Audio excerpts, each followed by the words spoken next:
Salut, c'est Trado. Voilà ma vidéo de mise à jour pour l'indice parisien.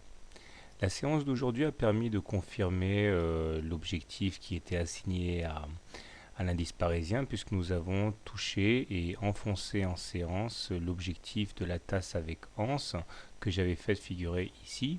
Donc au moins ça permet d'éclaircir un petit peu le graphe puisque maintenant cet objectif a été réalisé.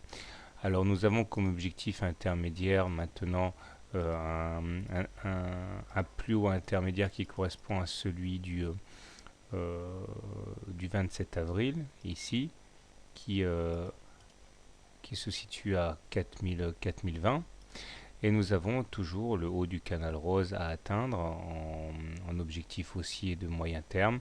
Et le drapeau, ici, je le resitue pour mémoire, hein, il s'agit de reporter le mât du drapeau sur les plus bas, ça nous enverrait donc vers voilà, les 4060. Donc nous avons un faisceau d'objectifs entre 4020 et 4060 qui constitue l'objectif intermédiaire. On remarque également que les plus hauts n'ont pas été tenus en séance, enfin en clôture, ce qui signifie qu'il y a eu des dégagements, ce qui montre que eh bien, on risque d'avoir une consolidation maintenant que certains traders haussiers repartent avec le fruit des efforts de leurs efforts.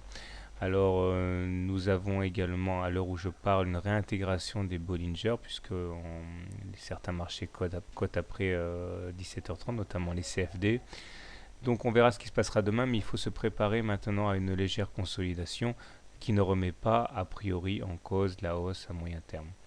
Les indicateurs techniques sont toujours en situation de divergence, hein, puisque le MACD, le stochastique et le momentum n'arrivent pas à inscrire de plus haut, alors même que c'est le cas sur les cours, ce qui généralement débouche soit sur une correction assez prononcée, soit sur une euphorie haussière, et naturellement, cette solution a pour l'instant plutôt mes faveurs.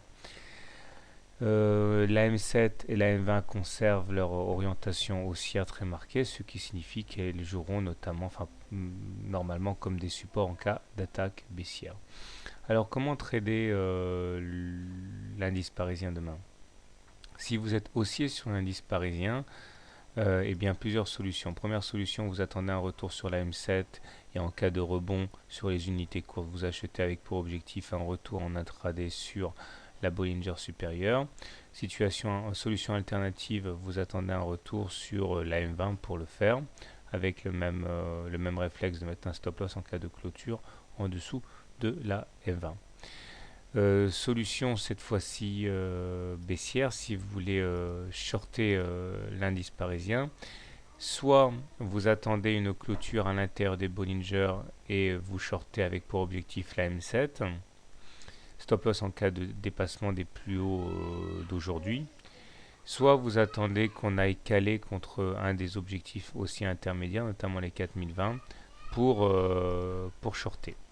Voilà. Personnellement, compte tenu de la situation actuelle, je suis toujours favorable au trade haussier car nous sommes au-dessus d'une M20 haussière. Bonne soirée, bon trade et à demain.